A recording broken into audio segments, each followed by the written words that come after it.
Magandang umaga po. Buksan po natin ang ating mga dalang Biblia sa Marcos chapter 13 verses 1 to 13.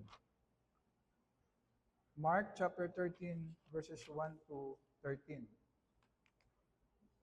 Basahin po natin verse 1.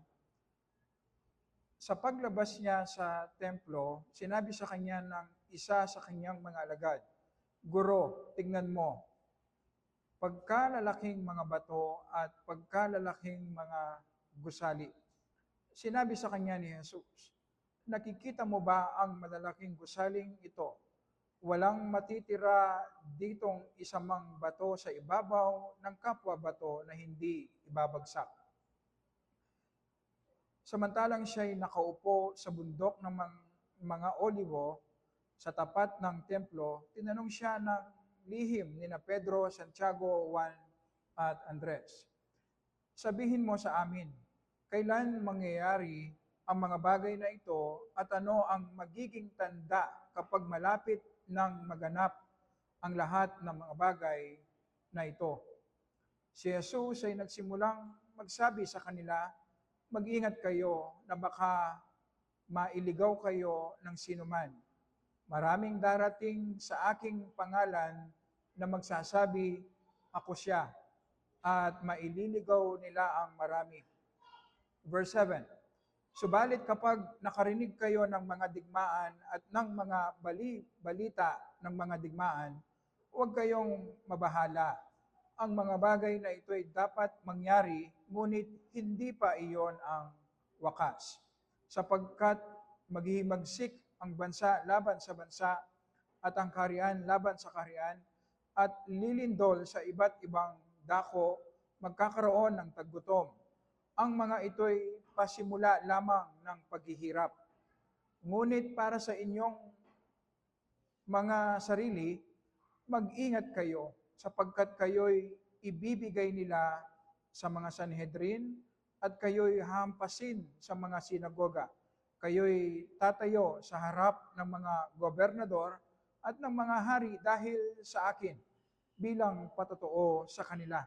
At kailangan munang maipangaral ang ebanghelyo sa lahat ng mga bansa." 11. "Kapag kayo'y dinala nila sa paglilitis at kayo'y pinadakip, huwag kayong mabalisa kung ano ang inyong sasabihin, ngunit sabihin ninyo ang anumang ipagkaloob sa inyo sa oras na iyon, sapagkat hindi kayo ang magsasalita, kundi ang Espiritu Santo. Ipagkakanulo ng kapatid sa kamatayan ng kapatid at ng ama ang kanyang anak, at maghihimagsik ang mga anak laban sa mga magulang at sila'y ipapapatay." Last verse. "Kayo na may kapopuotan ng lahat dahil sa aking pangalan. Ngunit ang makapagtiis, magpatuloy hanggang sa wakas ay siyang maliligtas." Tayo po ay nasa pag-aaral dahil sa mga nangyayari sa ating paligid. Importante na maunawaan po natin at maging handa tayo base po sa kung ano ang sinasabi ng Panginoon sa kanyang mga salita. Sa verse 1 ng chapter 13, lumapit ang mga disipulo sa ating Panginoong Yesus at ipinagmamalaki nila ang templo, kung gaano ito katibay, kung gaano ito kaganda. Pero makikita natin sa kung papaano po tumugon ang Panginoong Yesus, kung ano ang binibigyan niya ng value.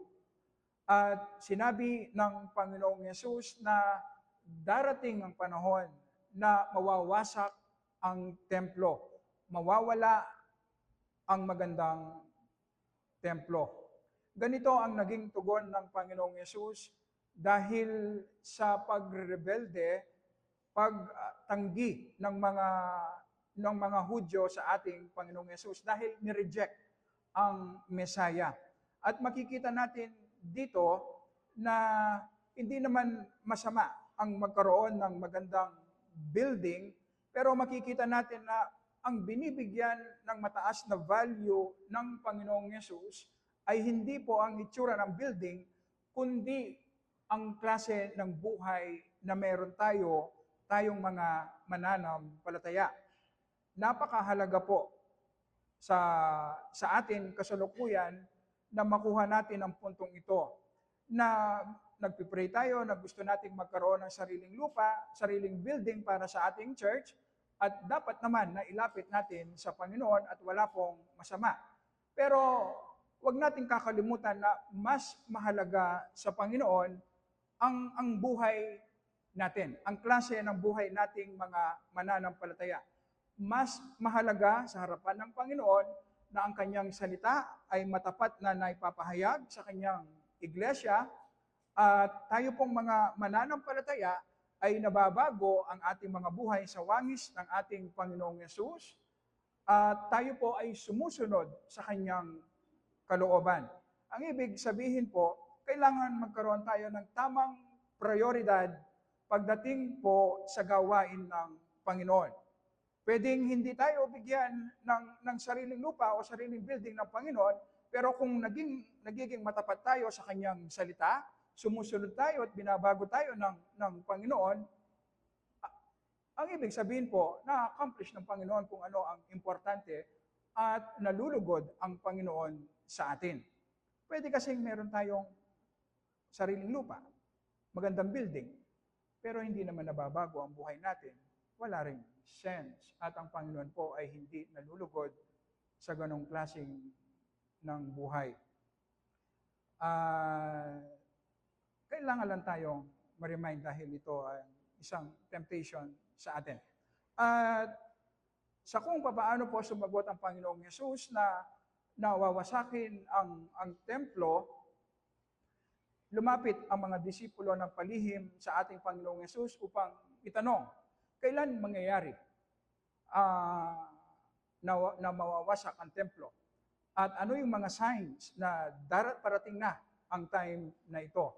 Sa kaisipan ng mga disipulo ng Panginoong Yesus, ang pagkawasak ng templo sa Jerusalem at ang Judgment Day ay sabay na mangyayari.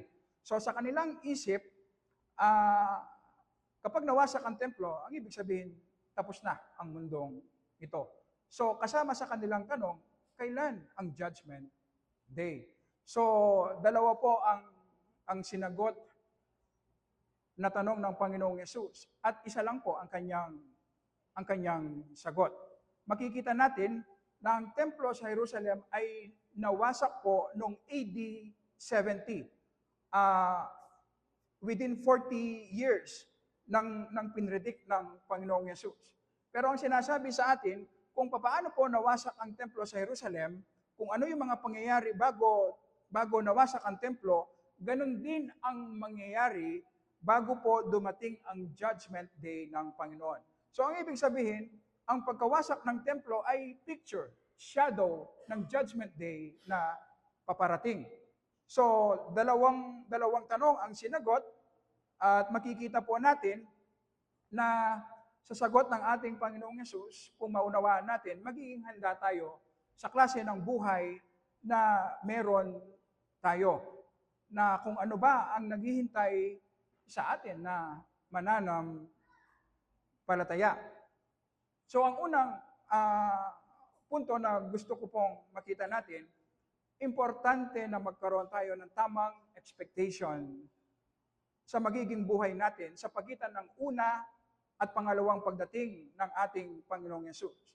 Kapag sinasabing last days ng Bible, ito po ay tumutukoy sa buhay natin sa pagitan ng unang pagdating at pangalawang pagdating ng ating Panginoong Yesus. Last days ang ibig sabihin, wala na tayong ibang hinihintay kundi ang second coming na lang. Yun na lamang ang hinihintay natin. At makikita natin, mabilis lang natin titignan para sa unang punto natin, na maraming darating na false teachers. At magkakaroon makakaranas tayo ng earthquake, digmaan, taggutom, ang mga bansa ay mag-aaway, at ang church ay mape-persecute. So isa lang po ang pinupunto sa atin. Hindi magiging magaan ang buhay natin habang hinihintay po natin ang muling pagbalik ng ating Panginoong Yesus. Kapag naitama ang ating expectation, kung ano ang magiging klase ng buhay meron tayo, kalahati ng ating problema masosolve. Alam niyo po ba, kung naunawaan lang natin kung paano tayo mag-isip, ang malaking struggle na ating nararanasan kasalukuyan dahil sa digmaan na nangyayari sa Middle East, dahil nahihirapan tayo, mahal ang bilihin, ang malaking struggle natin nagmumula sa maling expectation natin.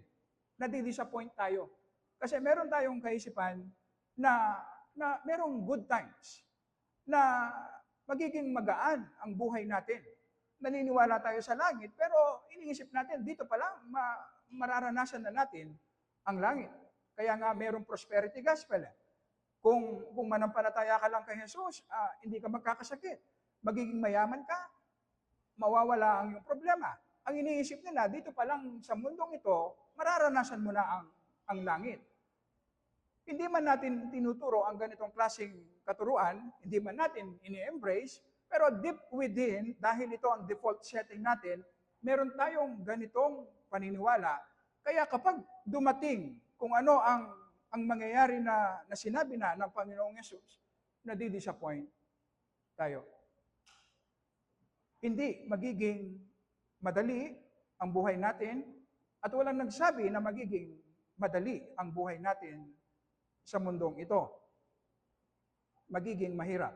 So, ito ang unang punto na makikita natin. Kailangang magkaroon tayo ng tamang expectation. Kapag nagkaroon tayo ng tamang expectation, kalahati ng ating problema masosolve natin. So ano ba ang mararanasan natin? Una, mabilis lang, kailangan tayong magbantay dahil marami ang darating na false teachers. Na ito ang karanasan natin, di ba?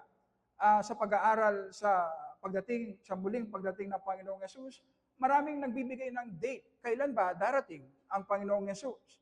At marami din ang nagkiklaim sila ang Kristo, di ba? Meron nga isa na nagkiklaim na siya ang Panginoong Yesus. Taga Davao ngayon nakakulong. Ang ibig sabihin, maraming darating na ganito. Expect natin na maraming magkiklaim at maraming magbibigay ng date kung kailan darating ang Panginoong Yesus. So, malinaw ang sinasabi ng Bible. Kapag dumating ang Panginoong Yesus na sakay ng ulap, lahat tayo makikita natin. Hindi natin mamimiss yun at hindi sinabi ng Panginoong Yesus kung kailan siya darating. Ang ibig sabihin, kapag meron nag-set ng date, agad-agad mali na yon. So, hindi sinabi ng Panginoong Yesus kung kailan siya darating, pero sinabi sa atin kung paano dapat tayo maghintay bilang mga mananampalataya. Mas mahalaga sa Panginoon ang buhay natin, ang klase ng buhay natin, na palagi tayong nakahanda at naghihintay sa muling pagbalik ng ating Panginoong Yesus. So, importante na maging matapat tayo sa salita ng Panginoon dahil maraming mga false teachings, false teachers na darating. Pangalawa, huwag tayong mabahala. Kapag nakakarinig tayo ng posibleng digmaan, kapag nakakarinig tayo o merong mga paglindol na nangyayari, huwag tayong mabahala kapag merong taggutom. Sa panahon natin ngayon, kapag pinag-uusapan ng taggutom, parang hindi natin napipicture dahil sa sobrang dami ng pagkain natin ngayon. Makikita yan sa ating pangangatawan. Sobra-sobra ang pagkain natin ngayon. Pero sa panahon na mayroong digmaan, nagkakaroon tayo ng idea, posible pala ang taggutom. Posible pala. Hindi mahirap ma-picture ngayon. Kasi sa panahon natin ngayon na kahit ang LPG, tumaas ang presyo, limitado yung supply. Dahil sa sobrang taas ng presyo ng krudo ngayon, posible marami ang mawalan ng trabaho. At dahil posible na, na magkulangan ng supply, posible kahit ang mga gamot natin, hindi magkulangan ng gamot. So, nagkakaroon tayo ng picture ngayon na totoo, na pwedeng tayo makaranas ng taggutom. Ang earthquake, ang gera, palagi nating naririnig yan. Pero ang sabi ng Panginoong Yesus, iyan ay parte ng buhay natin. Habang hinihintay natin ang muling pagbalik ng ating Panginoong Yesus. At ang sabi ng ating Panginoong Yesus, huwag tayong mabahala. Ang ibig sabihin, sa verse 13, ang sabi niya, kung sino yung magpapatuloy hanggang sa wakas, sila ay maliligtas. Baligtarin natin. Ang ibig sabihin po ng verse 13, kung sino yung mga totoong mananampalataya, iingatan ng Panginoon hanggang sa wakas.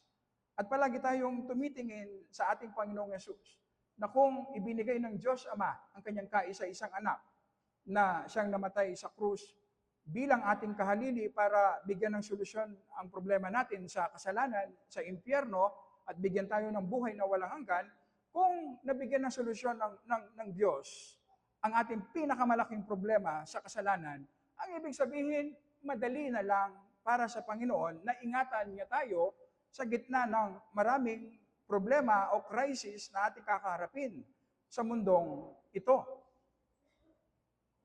Hindi tayo papabayaan ng Panginoon. Ang sabi nga, huwag kayong mabahala. Bantayan natin ang ating mga sarili.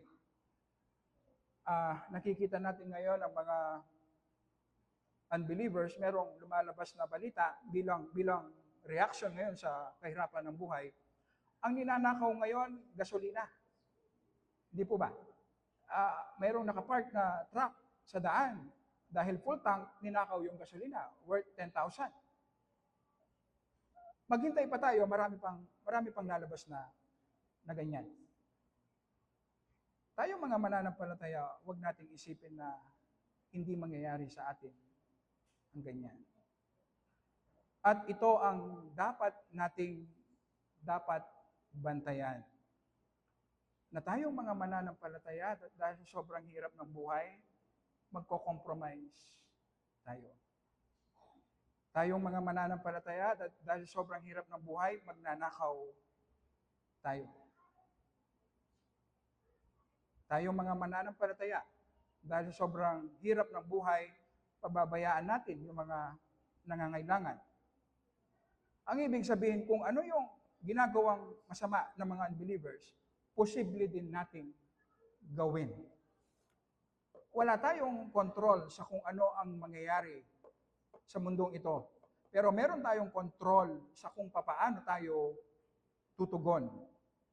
Ang pakabantayan natin ay ang ating mga sarili. Sa kung papaano tayo tutugon.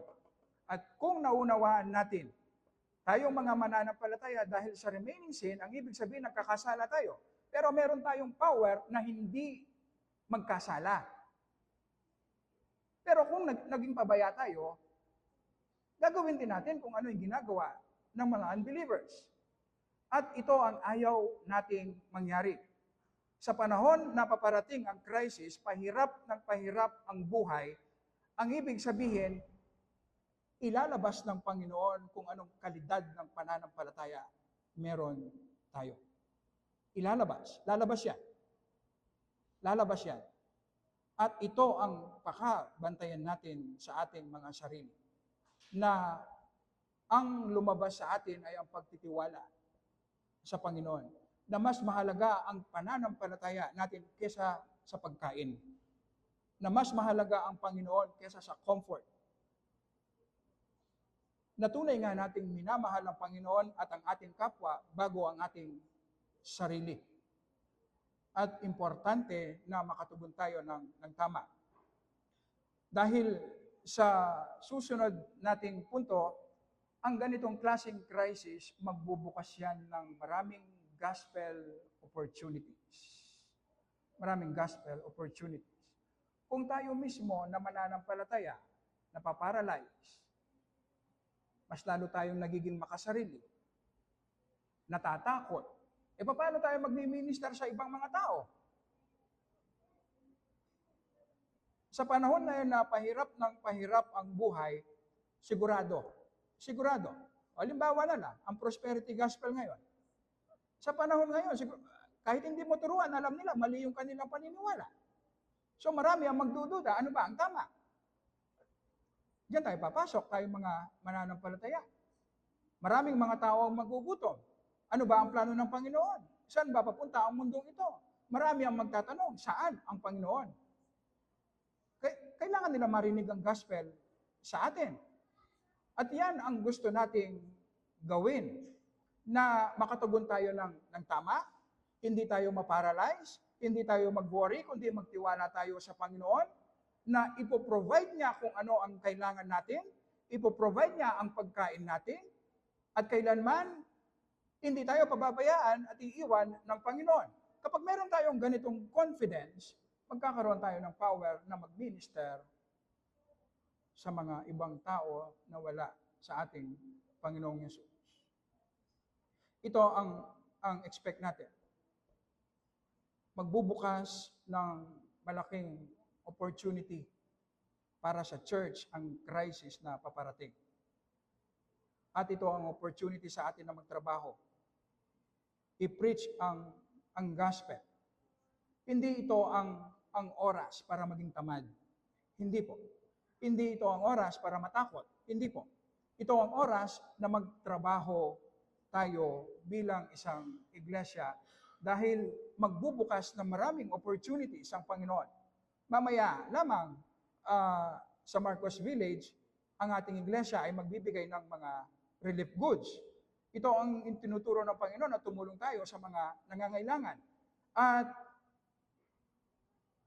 makikita natin dahil marami ang naghihirap, mahirap ang buhay, i-value nila yung tulong na ibibigay natin. At ito ang opportunity na i-preach natin ang gospel sa kanila. Na ang Panginoon hindi lang concerned sa kanilang material na pangangailangan, kundi pati sa kanilang kaluluwa. At kailangan nilang marinig ang mabuting balita sa atin. Sa ating mga kapitbahay, sa ating mga kaibigan na natatakot. Hindi ba mas maganda marinig nila ang mabuting balita sa atin? Merong kakaibang opportunity na ibibigay ang Panginoon sa atin. Kailangan tayong tumugon na merong pagtitiwala na pagdating sa ating personal na pangangailangan, hindi tayo pababayaan ng Panginoon. Kailangan tayong maging confident. Kailangan nating i-grow ang ating pananampalataya. Isang realization ko sa crisis na nangyayari, makikita natin dahil ang mundong ito ay sisirain ng Panginoon dahil bibigyan niya tayo ng bagong langit at bagong lupa. Ano man ang bagay na ininvest natin sa mundong ito, maiiwan sa mundong ito. Ano man ang bagay na ininvest natin sa kingdom ng Panginoon, sa ating pananampalataya, sa gawain ng Panginoon, yun po ang matitira at magpapatuloy, dadalhin natin sa susunod na buhay. Ang ibig sabihin, ano man ang ininvest natin para sa ating sarili lang, para sa mundong ito, lahat ng yun maiiwan dito. Ano man ang invest natin sa gawain ng Panginoon, sa ating pananampalataya, sa iglesia ng Panginoon, yan ang magpapatuloy at dadalhin natin sa susunod na buhay. Ang ibig sabihin, kung maging wise tayo, ang crisis na ito, nire-remind tayo, tama ba ang prioridad natin sa buhay? Hindi po natin sinasabing mali o kasalanan. Marami sa ating ginagawa, hindi naman kasalanan. Pero ang tanong, tama ba ang prioridad natin?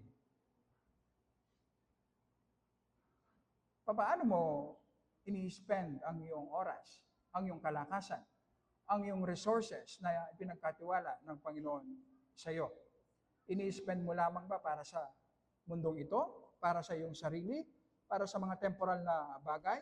O ginagamit mo para i-invest mo sa mga bagay na eternal, na kailanman hindi mawawala at dadalhin natin hanggang sa susunod na buhay. So, ang sinasabi sa atin ng crisis na nararanasan natin kasalukuyan, parte ito ng buhay natin at mayroong judgment day na paparating. Kailangan tayo maging wise. Temporary lang tayo sa mundong ito. Sandali lang tayo. Hindi ito ang mundo na nilaan ng Panginoon para sa atin. Mayroong bagong langit at bagong lupa, glorified body na naghihintay sa atin. Nasaan ang ating pag-asa? Sa mundong ito o sa susunod na buhay? Ito ang reminder sa atin na tumugon tayo ng tama at maging wise tayo. Sige po, yung gustong mag-share, magtanong.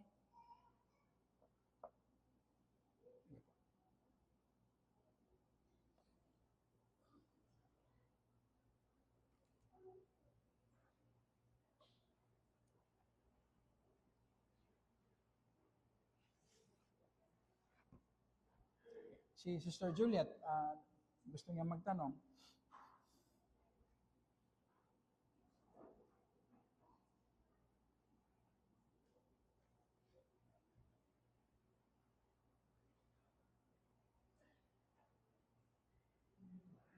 Salamat po sa text. Kumbaga parang ano lang po, parang, you know, the one who endures to the end, when we say is, parang sa record na paliwanag is, para sa mga mananampalataya, ito daw po is, parang comfort natin.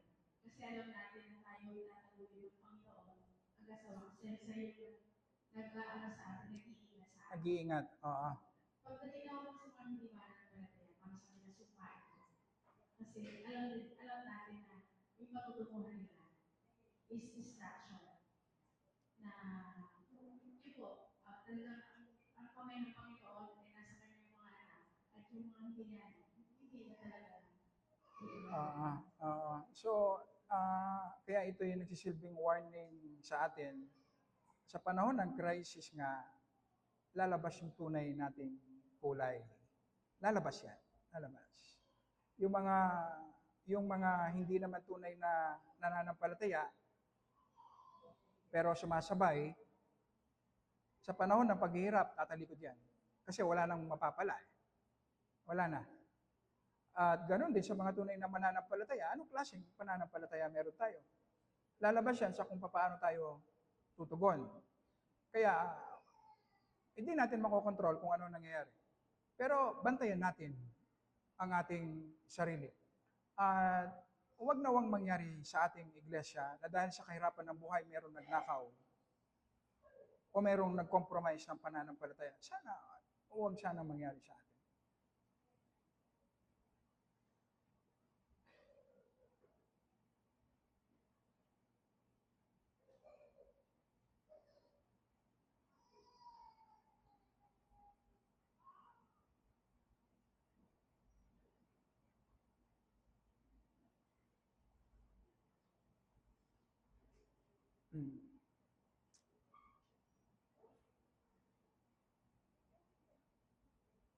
Sa next Sunday, Lord willing, siguro titignan natin yung tamang pag-iingat sa ating physical na katawan, yung tamang pagkain, yung tamang exercise, yung tamang pagtulog.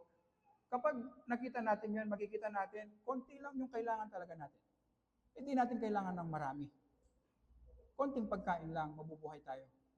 At kailangan natin sa panahon ngayon na yung kailangan lang natin ang kinakain natin. Kasi hindi natin alam kung ano ang mangyayari. At lalo na, mahal ang magkasakit ngayon. So kung tama yung pag-iingat natin sa ating physical na katawan, may iwasan natin ng paggastos. sa ating kalusugan. So makakatipid tayo. Lahat ng pagtitipid gagawin natin.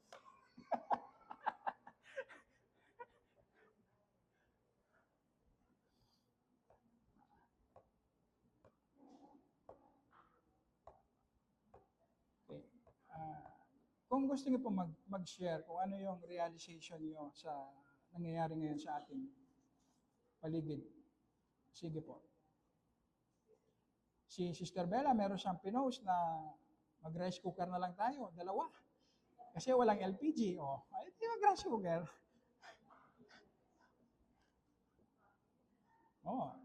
Kung wala nga ang LPG, rice cooker. Ngayon, kung wala kang rice cooker, magkahoy ka.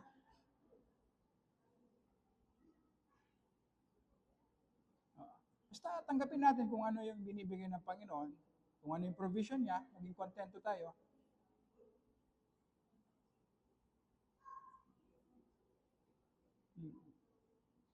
So mamaya, meron tayong gawain sa Marcos Village, sa mga women, kasama sa napag-aralan natin, merong part na dinisenyo ang Panginoon na ministry para sa inyo.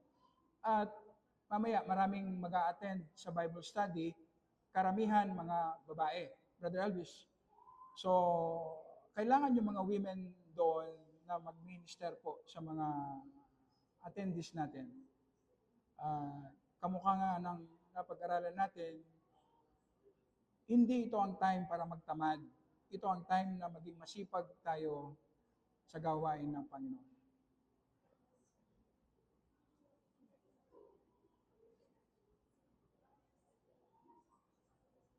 So kung wala na po, question o suggestion, si Brother Topeng po, isara tayo sa panalangin.